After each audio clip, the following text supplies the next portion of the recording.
Film जगत के एक गीतकार जिन्होंने तय किया एक लंबा सफर। ऐसे गाने जो आपके दिल की गहराइयों तक उतरते हैं। इन गानों में दिल की नहीं बल्कि नैनों की भी बातें हैं और चुनरिया की बातें भी। जमाने बदलते रहे पर इस गीतकार के गाने चलते रहे। सुधाकर शर्मा, इनसे बातचीत की है रेणु चतुर्वेदी ने। ये है पहला भाग, यादों का सिलसिला। दोस्तों नमस्कार। गीत संगीत एक ऐसी दुनिया सजाते हैं जहां गम है, खुशी है, जहां तन्हाई है वहीं मिलन की बात है। हर तरह के गीत होते हैं। अब बात करें कि गीत कौन से अच्छे बनते हैं, तो कभी लगता है कि संगीत का कमाल है, तो कभी लगता है कि शब्दों की जो लड़ी सजाई गई है वो अपने आप में बेमिसाल है। जी हाँ, शब्द बहुत मायने रखते हैं और ये गीतकार जो होते हैं ना, वो इन्हीं शब्दों को ऐसे प्यार से आगे पीछे करके सजाते हैं कि यही अपने आप में नायाब हीरा बन जाते हैं। जी हाँ, माणिक के बाद पन्ना लगाना है या पुखराज लगाना है या फिर मोती से सजाना है उसे।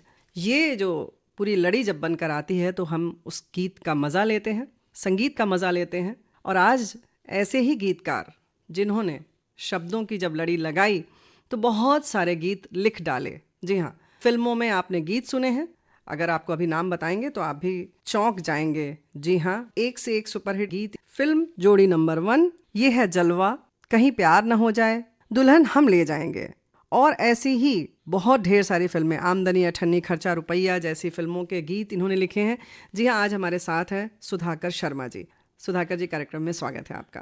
जी नमस्कार। श्रोताओं को मेरा बहुत बहुत प्यार। रेणु जी, आज हम एक ऐसे प्लेटफॉर्म पे बैठे हैं जी, जिसको सुन के मैं बम्बई आया। क्या बात है। मैं मांदकौल गांव का रहने वाला हूं। हरियाणा में एक छोटा सा गांव है पलवल के पास। वहाँ हम खेतों में जब काम करते थे, मेरे दादाजी किसान थे और मेरे एक चाचा थे बलबीर, उनके पास ट्रांजिस्टर था।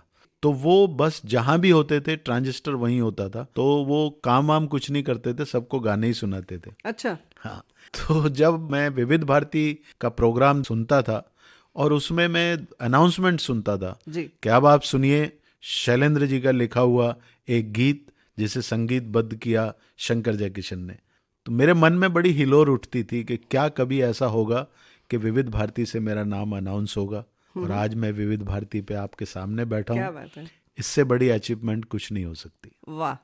तो शुरुआत हुई तो विविध भारती से, विविध भारती में नाम सुनने की तमन्ना से, जी और आज आपका पूरा हम इंटरव्यू ले रहे हैं। जी यानी कि आपकी और आपकी काम से जुड़ी हुई तमाम बातें जो हैं वो हम साझा करेंगे। तो सुधाकर जी, सफ़र की शुरुआत तो आपने बता दी जी कि जो कहते हैं ना, बीज कहाँ से पड़ा, तो उसी खेत में पड़ा था। जी और आपने कितने गीत अभी तक रच डाले? जी, मेरे लगभग 5,500 गाने रिलीज हैं और 800 फिल्में हैं और कुछ 1,500 के आसपास भजन हैं, प्राइवेट सॉन्ग्स हैं और मैंने 5 भाषाओं में गीत लिखे हैं। क्या बात है। तो एक लंबी यात्रा आपने तय की है, अलग अलग भाषाओं में भी किया है, ये बहुत बड़ी बात है। लेकिन हम शुरुआत करते हैं हिंदी फिल्मों से। जी तो कैसे आपने शुरुआत की? रेणु जी, मैं बहुत ही स्ट्रगल कर रहा था क्योंकि मेरा बॉम्बे में कोई नहीं था। 73 में मैं पहली बार यहाँ आया था। तब आपकी उम्र क्या थी? बस रही होगी कोई 22 साल। और तो क्या आपने सोच लिया कि आपको गीत लिखना है? मैंने हरियाणा में ही ये सोच लिया था। और मेरे दादाजी 3 भाई थे, एक बजाते थे, एक गाते थे और एक लिखते थे। अच्छा। तो मैंने बचपन से ही माहौल वैसा ही देखा, तो मुझे लगा कि ये सबसे अच्छी विधा है। और जब मैं एजुकेशन के लिए दिल्ली आया तो मेरे पिताजी को भी गाने का शौक था। जब रेडियो विविध भारती लगाते थे तो उस पर कभी मोहम्मद रफ़ी साहब का कोई गाना आता था तो आवाज़ तेज कर देते थे। अच्छा। और ख़ासकर गाना रमैया वस्ता भैया, वो गाना बहुत सुनते थे, उनका बहुत पसंदीदा गीत था। चलिए, ये तो हो गई दादाजी की पसंद। जी, आपको खुद क्या पसंद? ईमानदारी से कहूँ तो जिन्होंने मुझे इस लायक बनाया मेरे गुरु हैं हसरत जयपुरी साहब। उनका एक गीत है, बहारो फूल बरसाओ मेरा महबूब आया, क्या बात मुझे है। बहुत पसंद। दोस्तों, आज हमारे साथ हैं मेहमान कलाकार सुधाकर शर्मा जी। जैसा कि आपने इस गीत से पहले बताया कि आपके गुरु हसरत जयपुरी जी, और कहाँ आप हरियाणा में पैदा हुए, वहाँ खेतों में रहते हुए विविध भारती सुनते हुए आपने सोचा कि आपका भी नाम कभी विविध भारती पर आए। जी गीतकार के तौर पर ही आपने सोचा, ये बहुत बड़ी बात है और आप गीतकार बन भी गए। बहुत लंबी यात्रा आपने तय की है। जी। तो ये बताइए कि आपने मान लिया, फिर मुलाकात कब हुई या नहीं हुई, आपने बस उनको गुरु मान लिया? नहीं, ऐसा हुआ कि मैं जब बॉम्बे आया, जी मैं जब स्ट्रगल कर रहा था तो यहाँ पे रहने के लिए एक जगह चाहिए, जी सोने के लिए कुछ तो चाहिए। जी। तो मैं दादर में एक दुकान का फट्टे पे सोता था रोड पे, और एक वो मेरी मदद की थी एक मोची ने, उसने मेरे को वो जगह दिलाई थी। लेकिन होते होते क्या हुआ कि मैं एक एड्रेस लेके आया था, बहुत दूर का कोई मेरा रिश्तेदार तो नहीं, दोस्त था, उसका कोई दोस्त, उसका एक एड्रेस लेके आया। तो मुझे ग्रैंड रोड पे एक छत पे सोने की जगह मिली, और उस पे मुझे काम करना ये पड़ता था कि 10 बाल्टी पानी ग्राउंड फ्लोर से 3rd फ्लोर पे चढ़ाना पड़ता था। और वो रात को मुझे सोने देते थे तो मैं एक प्लास्टिक नीचे बिछाता था और एक ओढ़ता था। अच्छा। ये ऐसी स्थिति में था। वहाँ एक उनके सीए थे, मैं उनका नाम भूल गया, एक दिन मुझसे बात की और कहा कि तुम यार अच्छे ब्राह्मण भाई हो, हमारे भाई हो, पानी चढ़ाना, ये सब सोना, ये क्या है, सब कुछ होने वाला नहीं है, तुम क्या करने आए हो? जी। तो मैंने उनको बोला सर मैं गीतकार बनना चाहता हूँ। तो बोले कोई गीत सुनाओ। तो हमने उनको गीत सुनाए। तो उन्होंने कहा चलो मेरे साथ। तो वो मुझे लेके आए फेमस स्टूडियो में, शंकर जी के स्टूडियो में, शंकर जयकिशन। जी और वहाँ उन्होंने मुझे स्पॉट बॉय रखवा दिया। तो मैं वहाँ काम करने लगा। और शंकर जी के वहाँ ऐसा था कि कम से कम 15 लोग जो है ना मेरे जैसे और थे। अच्छा। और सबका भरण पोषण जो है ना शंकर जी करते थे। हम कैंटीन में खाना खाते थे, बिल वो देते थे, चाय पीते थे और वहाँ सो जाते थे। मेरी ड्यूटी ये थी कि उनका लादी पहुँचना, गाड़ी वाड़ी धोना, जी ये सब, क्योंकि वो जो नया रंग रूट आता था सब लोग उस पर काम डाल देते थे। जी। तो ऐसा होते होते क्या हुआ है कि एक दिन हसरत साहब वहाँ आए और मेरी बड़ी तमन्ना थी उनसे मिलने की। तो मैंने शंकर जी को कहा कि ऐसे ऐसे है। तो उन्होंने मेरे को बुलाया और कहा हसरत मियाँ ये सुधाकर है, मेरे यहाँ काम करता है, लेकिन ये गीतकार बनना चाहता है, इसको कुछ सिखाओ, सोचता अच्छा है। अच्छा। ऐसा उन्होंने बोला। हालांकि शंकर जी ने एक भी गीत मेरा सुना नहीं था, जी लेकिन बड़े लोगों का स्टाइल बड़ा होता है। उन्होंने मेरे लिए कुछ सोचा तो बस बोल दिया कि अच्छा लिखता है। जब उन्होंने सुना नहीं तो कैसे बोल दिया। जी। ये बड़े लोगों का आशीर्वाद होता है। और हसरत साहब इतने सिंपल थे, उन्होंने तुरंत मुझसे कहा कि मैं कैलाश बिल्डिंग में रहता हूँ, खार में, जी। बस आ जाओ। अच्छा। तो मैं वहाँ जाने लगा और विधिवत उन्होंने मेरे गाने सुने, जो मैंने लगभग बॉम्बे आने से पहले मैंने 300-400 गीत लिखे थे। तो सबसे बड़ी बात है कि ऐसा गुरु मिलना जिन्होंने मुझे हतोत्साहित नहीं किया, मेरे गीतों को सुन के उनको दुरुस्त किया कि ये तूने अच्छा लिखा है लेकिन ये ऐसे होना चाहिए। जी। तो मुझे फिर और शौक होता चला गया कि मैं इसमें और क्या कर सकता हूँ। मांझते थे आप? मांझते थे। तो हसरत साहब ने मुझे लिखना सिखाया, थॉट कैसे लिया जाता है, स्क्रीन प्ले में गाने को कैसे फिट करना है, जी। और प्रोड्यूसर को कैसे सेटिस्फाई करना है। तो मैंने बोला हमारा प्रोड्यूसर से मेरा क्या लेना देना। बोले जी। बेटा हम लोग गीत लिखते हैं, पसंद उसको आना चाहिए। जी। तो क्या है कि उसकी भी एक पसंद होती है, तो हम उसकी पसंद को रखते हुए अपनी पसंद कैसे शामिल करें, ये एक गुर की बात है। क्या बात है। वो गुर मेरे आगे चल के काम आया। हमें एक गीत लिखने के लिए मिला, ओढ़ली चुनरिया तेरे नाम की। वो गीत था प्यार किया तो डरना क्या, फिल्म का टाइटल सॉन्ग। ये फिल्म मिली थी हिमेश रेशमिया को, जो विपिन भाई रेशमिया के बेटे हैं। आज तो बहुत ही मशहूर म्यूजिक डायरेक्टर, एक्टर, प्रोड्यूसर सब कुछ हैं। जी। उन दिनों तो ये सिर्फ उनके बेटे थे। अंदाज सीरियल उन्होंने शुरू किए तो उसमें भी मैंने गीत लिखे थे। तो उन्होंने कहा कि मेरे को हिमेश जी ने बोला कि ये सर हमको एक काम मिला है तो आप गीत लिखिए। तो मुझे हसरत साहब याद आए। उन्होंने कहा था कि प्रोड्यूसर को सेटिस्फाई कैसे करना है। जी। तो मैंने बोला हिमेश ये जितना भी लाइन है, प्यार किया तो डरना क्या, ये तो रखना ही पड़ेगा। और अगर मैं इसकी सेकंड लाइन लगाऊंगा तो गाना फेल हो जाएगा, क्योंकि मैं शकील साहब से अच्छा नहीं लिख सकता। वो भी जितना लिख सकते थे वो गीत में आ गया। जी। तो सेकंड लाइन कहाँ से लाऊंगा। तो बोले सर अभी आप नहीं लाएंगे तो कौन कैसे लाएगा? होगा, आना तो आपको ही पड़ेगा। आप गीतकार आप लाइए, हैं। मैं कुछ नहीं कर सकता। तो मैं बड़ा असमंजस में था, क्या करूं क्या करूं। सेकंड डे मैं हिमेश के जब घर पहुंचा तो झूले पे वो झूल रहा था। गुजराती है, जी। जी। झूले का बड़ा शौकीन है। हाँ। तो जैसे झूल रहा था तो एकदम मेरे को देखते ही वो स्टॉप हो गया और खुश हो गया। बोले आ जाओ सर, रास्ता मिल गया मेरे को। तो उन्होंने प्यार किया तो डरना क्या की ट्यून बना के रखी थी। अच्छा। इस शब्द को लेके उन्होंने ख़ास ट्यून थी, ओ जब प्यार किया तो डरना क्या, यहाँ तक करके रखा था। जी। अब इसके आगे पीछे जोड़ना था। अच्छा। तो मैंने कहा यार अभी इसके आगे कैसे जोड़ूं। फिर मैंने कहा कि देखो यार ये गाना मैं लिख सकता हूँ लेकिन मेरे को कुछ सोचने दो। मैंने हसरत साहब की वो बात को याद रखते हुए मैंने मेन जॉब पे आया ही नहीं, जी। मैंने गाने को फालतू जगह से शुरू किया। तेरे प्यार में डूब गए हैं हम, खुद को ही भूल गए हैं, दुनिया चाहे जो भी सोचे हमको करना क्या।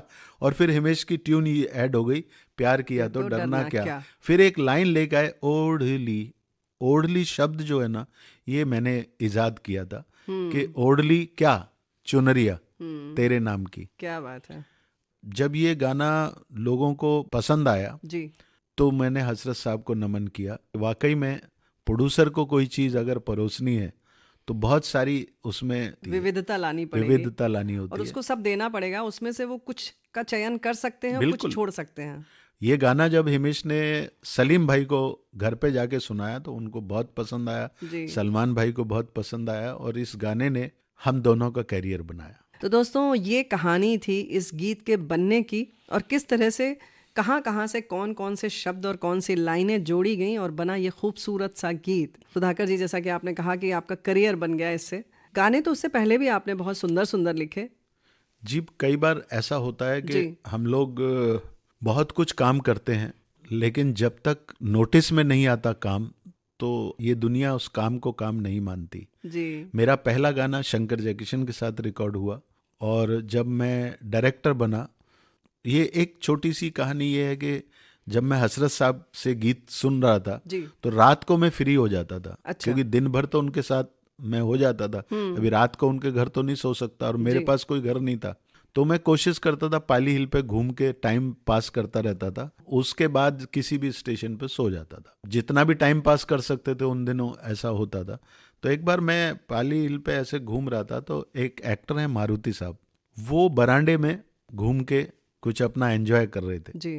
मैंने देखा यार ये मारुति साहब हैं, तो मैं ऐसे खड़ा होकर उनको देखने लगा तो उनकी नजर पड़ी, लाइट वाइट सब ऑफ थी, वो छोटी स्ट्रीट लाइट में उनका चेहरा दिख रहा था। अच्छा। तो उन्होंने मुझे देखा और मैं कहा भाई कौन हो आप? तो मैं कहा सर मैं तो आपका फैन हूँ, ऐसे ही आपको देख रहा हूँ जी। तो मैं जब जाने लगा तो उन्होंने कहा इधर आओ, क्या मेरे फैन हो, कौन सी पिक्चर देखी? तो मैंने उनकी लुटेरा देखी थी जी। मैंने कहा सर लुटेरा देखी मैंने। अच्छा, वो भी ताजा ताजा ही देखी थी जी। तो मुझे सब याद था उसका तो मैंने सब बता दिया उनको, काम कर गया वो जी। तो उन्होंने कहा कि ठीक है क्या करने आए हो बॉम्बे? तो मैंने कहा सर मैं तो गीतकार बनने आया हूँ। तो बोले कोई गीत सुनाओ। तो मेरे को तो ये था कि उस टाइम गाने का भी शौक था, ये सब भी था, तो मैंने फटाफट गाना सुना दिया उनको, 1 2 3 4। मेरे को बोले कल आना। मैं नेक्स्ट डे गया और उन्होंने नाश्ता वाश्ता कराया और कहा कि देखो गीतकार तो तुम बाद में बन जाना, तुम मेरे साथ आ जाओ। अच्छा। तो उन्होंने अपना बॉय बना लिया, वो कहीं शूटिंग करने जाते थे, मैं बैग उठा के उनके साथ चला जाता था।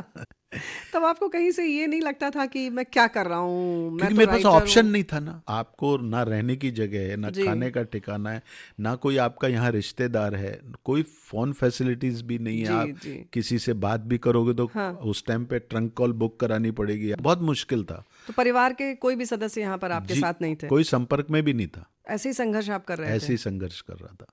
तो उन्होंने, मारुति साहब ने काफ़ी, मैंने 1.5 साल उनके साथ निकाला, फिर कभी शंकर जयकिशन के यहाँ निकाला, कभी हसरत साहब के यहाँ निकाला, ऐसे सब टाइम निकल रहा था, टाइम हो रहा था। और उसी बीच में मुझे लगा कि मेरा पता नहीं क्या होगा क्या नहीं होगा, तो मारुति साहब ने मुझे किशोरदा से मिलाया। अच्छा। और जब मैं किशोरदा से मिला तो मारुति साहब ने कहा कि किशोर वो एक असिस्टेंट की जगह खाली थी ना, इस लड़के को रख ले। तो साहब ने पहली बार ही मैंने किशोर कुमार को नज़दीक से देखा, जिसको रेडियो पे सुनते आए थे, तो मैं तो ऐसे ही घबरा रहा था, किशोर कुमार हैं ये। तो मैंने उनके पैर छूने चाहे, वो पीछे हट गए। अच्छा। तो फिर मैं भी हट गया, मैंने कहा शायद भाई नहीं छूने देंगे तो फिर अच्छा नहीं लग, जबरदस्ती नहीं करनी चाहिए। तो उन्होंने बोला कहाँ का रहने वाला है? मैं बोला हरियाणा। अच्छा तू हरियाणवी है जी, चल लग जा काम पे। और मैंने उनके साथ ऐसा काम करते हुए 18 साल बिताए।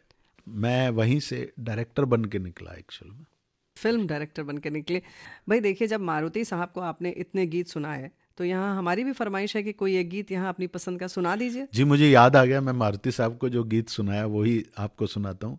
स्वागत। एक मेरा गाना था, जी, चांदी की डाल पे सोने का मोर, क्या बात है। और ये बाद में रिकॉर्ड हुआ सलमान भाई के लिए हेलो ब्रदर में। मैंने तो ऐसे ही लिखा था, चांदी की डाल पे सोने का मोर, ताक झांक ताक करे नीचे का चोर। जी, मेरी भी मर्जी है, तेरी भी मर्जी है, कुदरत की अर्जी है, बाकी सब फर्जी है दुनिया में बस एक ही शोर, चोर चोर चोर, चांदी की डाल पे सोने का मोर। लेकिन जब ये गाना फिल्म में रिकॉर्ड हुआ तो हिमेश भाई ने इसके शब्द काफ़ी मुझसे बदलवाए, जी, और चूंकि अभी फिल्म में लग रहा था तो उस सिचुएशन के हिसाब से मैंने इसको ढाला। और जब ये गाना बन के तैयार हुआ तो हमने ये तय किया कि इस गाने को सलमान भाई खुद गाएंगे तो सुपर हिट होगा, और सलमान भाई की लाइफ का ये पहला गाना है जो उन्होंने अपनी वॉइस में गाया। क्या बात है। और ये ऐसा गाना है जो कि गोविंदा के मौके पे होता है, और इसमें गोविंदा और आला रे आला शब्द यूज मैंने नहीं किया।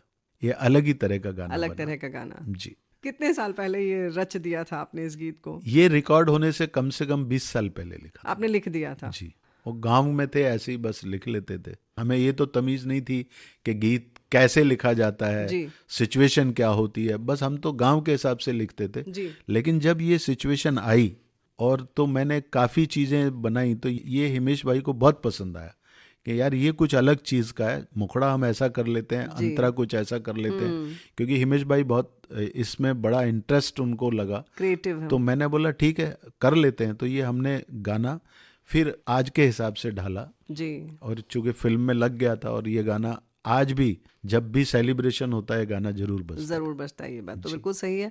लेकिन आपकी जो कहानी है या जो आपने यहाँ पर सफ़र किया, संघर्ष किया, जी, और जिस तरह से हसरत जयपुरी साहब हैं या शंकर जी हैं, इन लोगों ने जिस तरह से आपकी मदद की, आपको रखा, जी, क्या लगता है आज की तारीख में कोई क्या ऐसा कर सकता है? मुझे तो नहीं लगता, क्योंकि वो लोग ही और थे। वो ऐसे लोग थे कि अगर कोई भगवान की सूरत मूरत होगी, ऐसे ही लोगों की जैसी होगी। शंकर जी वाकई में शंकर जी ही थे, और किशोरदा ही थे। उनको लोग ऐसा बहुत सारे सोचते हैं कि वो सिर्फ कॉमेडियन थे या वो लापरवाह जैसे थे, ऐसा नहीं था। किशोरदा इतने ग्रेट थे कि जब मैं उनसे अपनी फिल्म में गाना गवाने के लिए गया तो मैं जाके खड़ा हुआ, तो चूंकि मैं तो असिस्टेंट था, जी, तो उन्होंने पता नहीं कहाँ से पता कर लिया था कि मुझे कोई फिल्म डायरेक्शन के लिए मिली है। अच्छा, तो मेरे को बोले अच्छा तेरे को पिक्चर मिली है, तो तूने प्रोड्यूसर को बोल दिया होगा कि किशोर कुमार तो मेरी मुट्ठी में है, वो तो गा देगा और मैं कम पैसे दूंगा और मैं ले आऊंगा, ऐसा वैसा सब बोलना शुरू किया। जी, मैंने कोई जवाब नहीं दिया। लास्ट में बोला कि सर मैंने बोला तो कुछ नहीं है, लेकिन अगर आप मेरी फिल्म में नहीं गाएंगे तो फिर मुझे लगेगा आपका आशीर्वाद नहीं मिला। तो उन्होंने बोला मैं 18,000 रुपये लूंगा जी, और तेरा बजट 14,000 रुपये या 13,000 रुपये होगा मतलब। बोले नहीं मैं सब समझता हूँ। अच्छा, तो मैंने कहा सर मेरा 13,000 रुपये है। तो बोले नहीं मैं 18,000 रुपये लूंगा। चल हाँ, ठीक है गा दूंगा। 2-3 दिन के बाद मैंने प्रोड्यूसर को बोला भाई अगर गवाना है तो ऐसा करना पड़ेगा। हम लोगों ने गवाया जी, और वो फेमस में गाना रिकॉर्ड हुआ। बदकिस्मती ये थी कि ये गाना जब रिकॉर्ड हुआ तो शंकर जी इस दुनिया में नहीं थे, वो बना के चले गए, रिकॉर्ड बाद में हुआ। जी, तो जब उन्होंने गाना वाना कर लिया तो मेरे को बोले कि चल गाड़ी में बैठ। तो मैं गाड़ी में बैठा और 18,000 रुपये निकाल के मुझे दे दिए, वापस कर दिया। वापस कर दिए। कहा बेटा तुझे मेरी कसम है प्रोड्यूसर को मत लौटाना और तुम जाके सीधा अपनी बीवी को देना। इस पिक्चर का कोई भरोसा नहीं, बनेगी नहीं बनेगी, और मेरे कंपनी में तुम्हारी तनख्वाह चालू है, हर 1 तारीख को आके पेमेंट लेते रहना जब तक पिक्चर रिलीज ना हो। ओहो, तो बताइए ऐसे लोग कहाँ मिलेंगे? लोग उनकी बातें सिर्फ कंजूसी की करते हैं, करते। कोई कंजूस नहीं थे वो। 40 आदमियों का पेट पालते थे और एक भी पिक्चर रिलीज नहीं होती थी। इसको ओहो, कंजूस बोलते हैं। हमारे घर चले, हमारा करियर बना, हमें इतना सब, वो पैसे से मैंने लाइफ में पहला झोंपड़ा खरीदा क्या बात, अपना ऑन। आज जिस फ्लैट में मैं रह रहा हूँ इसकी बुनियाद उनके 18,000 रुपये ही है।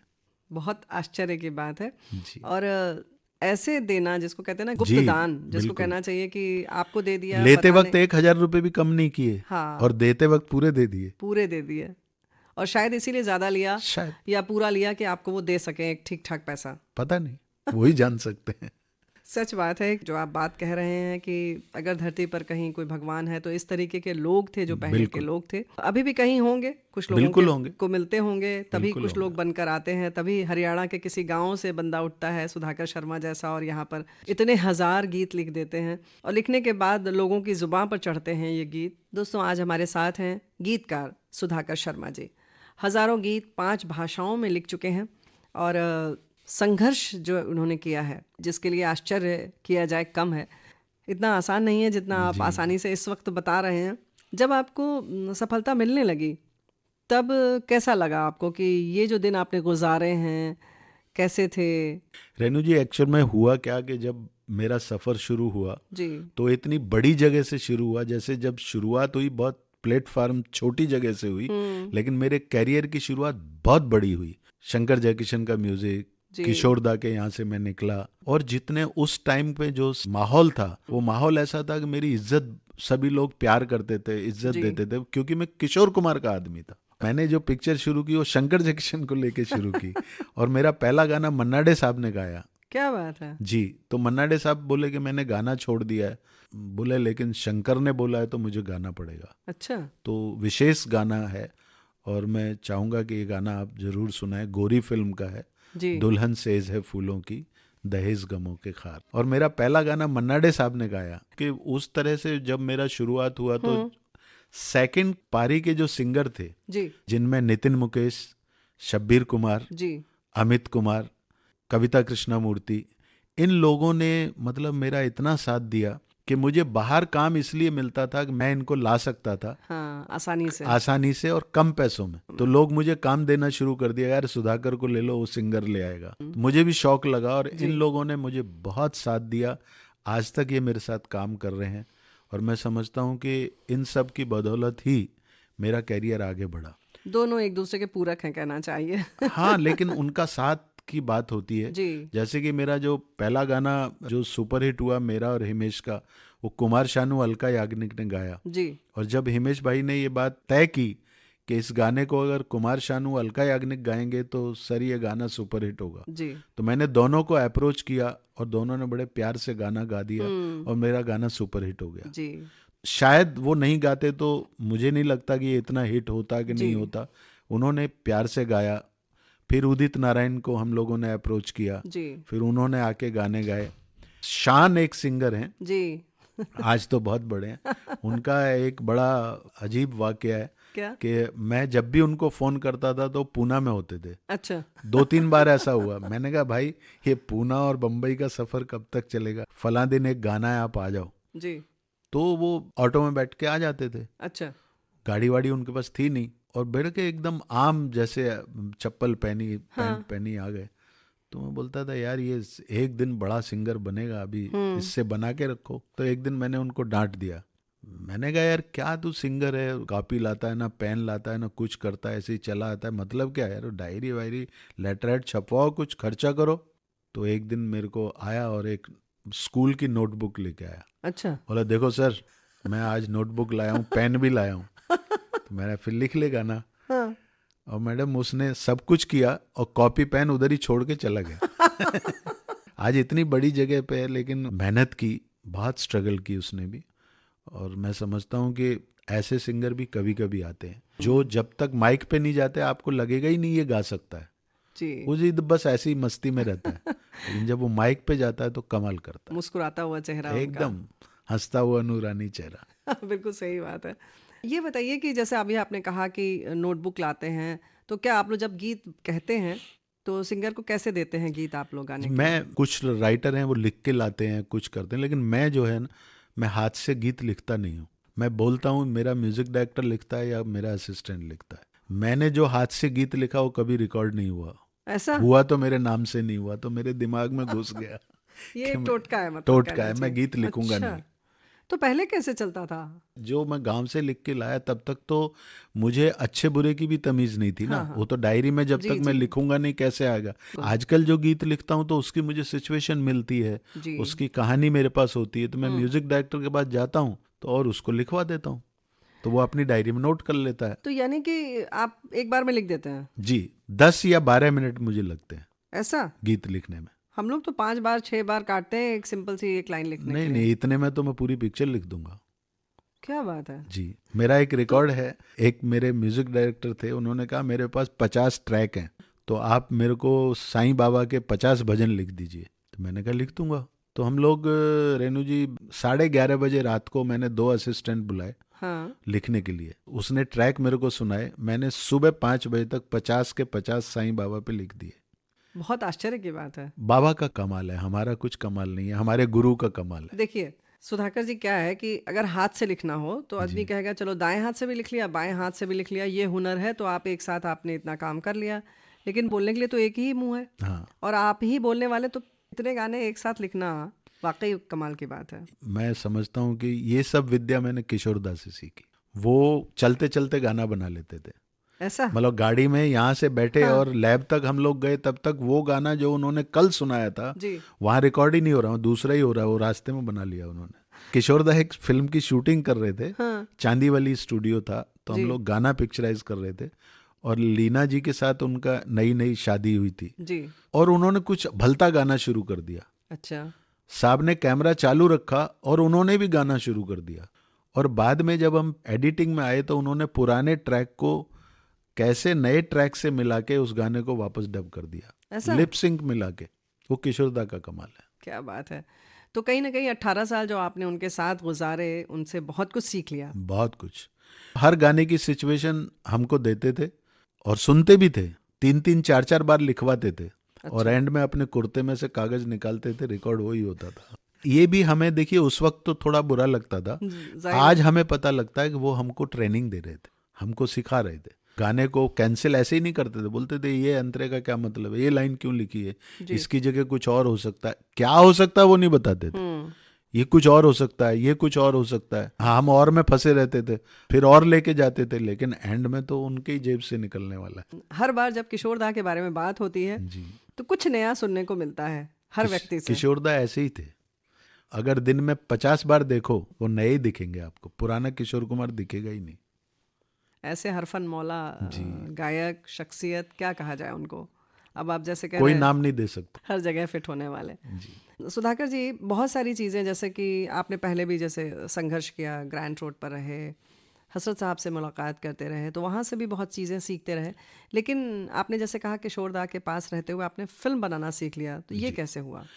हुआ ये कि मेरे को ये बात समझ में आ गई कि जहाँ मजरू साहब हैं, आनंद बख्शी साहब हैं, अनजान साहब हैं, इंदिवर हैं, प्रदीप जी हैं, भरत जी हैं, इतने बड़े बड़े हैं, मेरी दाल नहीं गलेगी। तो मेरे भरण पोषण के लिए मुझे कुछ तो करना पड़ेगा। जी। तो मैं पान की दुकान तो नहीं खोल सकता हूँ। तो एक विधा मुझे ऐसी सीखनी थी। मुझे मारुति साहब ने ये कहा कि तुम सब कुछ कर लेना, मैं तुम्हें ऐसी लाइन दूंगा कि उसमें तुम सब कुछ कर सकते हो, पहले डायरेक्शन सीखो, फिल्म कैसे बनती है वो सीखो। तो मेरे लिए ये नई बात तो थी, लेकिन मुझे एक समझो कि सामने से ऑफर था, जी। तो मैंने उसमें बहुत मेहनत की। मैंने वहाँ भी स्पॉट बॉय से लेके जितने काम होते हैं, मैंने ये नहीं सोचा कि मैं अगर असिस्टेंट डायरेक्टर हूँ तो मैं झाड़ू नहीं लगाऊंगा, मैं असिस्टेंट डायरेक्टर हूँ तो ये साफ नहीं करूंगा, टेबल नहीं उठाऊंगा, कुर्सी नहीं या बिछाऊंगा, चाय नहीं या लाऊंगा। चाय नहीं लाऊंगा। अगर मेरे को किसी आर्टिस्ट ने बोल दिया कि यार वो स्पॉट बॉय को बोलना चाय दे के जाए, चाय मैं खुद ही लाता था, ए लीजिए। तो दादा मुनि को एक बार मैं चाय लेके गया तो उन्होंने मेरे को बोला तू क्यों लाया, लड़का कोई दूसरा नहीं है। जी। मैं दादा मुनि मैं इसलिए लाया कि एक बार और आपको देख लूंगा। क्या बात है। तो बोले मैं तो पूरे दिन इधर ही हूँ, मैं पूरे दिन चाय पिलाऊंगा। तो केवल गीतों से नहीं, अपनी बातों से भी आप लोगों को खुश कर लेते हैं। मेरे पास और कोई चीजें नहीं थी, या तो मैं अच्छी बात करूं या अच्छे गीत लिखूं। बाकी मेरा जैसे भाई लोगों के पेरेंट्स का नाम बड़ा होता है, जी। या लोग गाड़ियों में चलते हैं, या बहुत खूबसूरत होते हैं, मेरे पास कुछ भी नहीं था। तो मैंने कहा जो मेरे पास है ही नहीं मैं उसको तो ला नहीं सकता, जी। लेकिन अपने व्यवहार में मुझे अगर लोगों का प्यार मिला तो शायद रास्ता भी मिल जाए। ये बहुत बड़ी बात है, और हमें लगता है कि हमारे श्रोता भी इससे भी ज़रूर मुतासिर होंगे। प्यार ऐसी चीज़ है, प्यार से बोलना, आपका व्यवहार ऐसी चीज़ है कि बहुत सारे लोगों को आपका मुरीद बना देता है और आप उनके चहेते बन जाते हैं, और बहुत सारे रास्ते आसान हो जाते हैं। देखिए इसका एक मैं तुरंत आपको एग्जांपल देता हूँ जी। कि मेरे गाने सुपर हिट हुए, उनका म्यूजिक डायरेक्टर हिमेश रेशमिया था। हाँ, अधिकतर। लेकिन उनके पिताजी हैं जी। विपिन भाई रेशमिया, उनके साथ में स्टॉक लिखने बांद्रा से ट्रेन पकड़ के महालक्ष्मी जाता था अच्छा। और उनके साथ गाने लिखता था। उनके साथ मेरा काफ़ी याराना भी था। उन्होंने ही हिमेश को बोला कि तू जो है ना इनके साथ गीत ये लिखेंगे, तू ट्यून बना। तो मेरा एक्चुअल में तो शुरुआत उन्होंने कराई, पिता ने उनके। तो अभी शायद कोई विधा बची नहीं है जिसमें वो महारत हासिल ना कर सके हों। तो उनका बहुत बड़ा नाम है, सब कुछ है जी। तो एक दिन विपिन भाई का फोन आया 27 साल के बाद, बोला मैं कुछ भजन करना चाहता हूँ। मैंने तुरंत इधर से कहा सर मैं कब आऊँ, और हम दोनों फिर काम कर रहे हैं। वाह। लगभग हमारे 25 भजन रिलीज हो गए हैं जी। और महीने में 3-4 भजन हम बनाते हैं। उनको काम करने का इतना शौक है कि उनकी तबीयत ठीक ना होते हुए भी वो जो है ना बस उसी में लगे रहते हैं। अच्छा। तो ये मैं आपको एग्जांपल दे रहा था व्यवहार और प्यार का। आज देखिए साहब, उनके पास बड़े बड़े राइटर उनकी कंपनी में काम कर रहे हैं, वो वहां पे हैं, लेकिन पिता ने अगर काम शुरू किया तो मुझे ही याद किया। तो ये बड़ी बात है मेरे लिए। ये व्यवहार की बात है, जो कि याद रह जाता है जी। काम के साथ साथ व्यवहार बहुत जरूरी है। बहुत सारी चीज़ें आपसे सीखने को मिल रही हैं सुधाकर जी। नहीं, और तो नहीं, बिल्कुल सही बात है कि इस तरीके से व्यवहार की बात हो, संघर्ष करना, संघर्ष के बाद भी बड़े मुस्कुराते हुए उसको बताना, ना कि बहुत बढ़ा चढ़ा कर भी लोग बताते हैं कि अरे मैं तो बड़ा परेशान था, लेकिन उसको भी आपने शायद बड़े हौसले के साथ उसको गुजारा। फिर धीरे धीरे ये बताइए आपके परिवार से कैसे फिर जुड़ा हुआ और फिर आप कैसे वापस हुए वहाँ? हम लोग 4 भाई थे, मेरे एक भाई की डेथ हो गई और मेरी मम्मी बहुत परेशान रहती थी, रात दिन वो रोती रहती थी। उनका जवान बेटा गया था और वो तन्हाई बहुत फील कर रही थी। मेरे पिताजी ने मुझे बोला कि बेटा देखो, मैंने तुम्हें बॉम्बे जाने से नहीं रोका जी। तुम जाना चाहते थे, गए, तुमने जो भी करना था किया और कर रहे हो। तब तक मैं सफल तो नहीं हुआ था, लेकिन कर रहे हो। तो तुम एक बात मान लो, हमारी शादी कर लो तो घर में बहू आ जाएगी तो तुम्हारी माँ का दिल लगा रहेगा जी। तो मैंने एक्सेप्ट कर लिया। तो क्या आप सबसे बड़े थे भाइयों में? मैं सबसे बड़ा अच्छा था। तो मेरी शादी हो गई। शादी होने के बाद उनको लगा कि इसका काम बम्बई में तो हो नहीं रहा, शादी हो जाएगी तो ये बम्बई छोड़ के वापस चला आएगा। लेकिन हो गया उल्टा। 2 साल बाद मेरी बीवी बम्बई आ गई। आप एकदम सफल हो गए इधर। बस यहाँ मुझे काम मिलने लगा और मुझे लगा कि अब मैं फैमिली को रख सकता हूँ। तो मिसेज मेरे साथ आ गई, मम्मी डैडी मान गए कि भाई चलो ठीक है, अगर आप साथ में रहना चाहते हो तो साथ में वो रहीं। लेकिन हम लोग ऐसे ही झोपड़पट्टी में रहते थे।